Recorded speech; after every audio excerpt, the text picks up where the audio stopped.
Hi guys, in today's video I'm going to show you how you can transfer money from Visa gift card to Cash App. Once you have your Visa gift card, make sure you have sufficient balance for transfer. Cash App does not support direct adding funds from Visa gift cards, so you can use intermediary like PayPal. So log in into your PayPal account, go to Wallet tab, select link a card or bank and add gift card information to link. Once gift card is linked to PayPal, transfer balance from gift card to PayPal account. Once you have funds in PayPal, then you need to connect Cash App to PayPal and transfer balance in Cash App.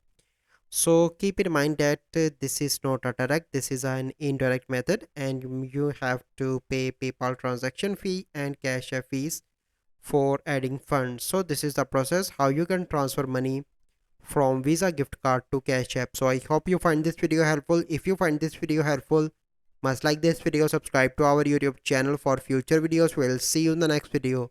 Thank you. Have a good day.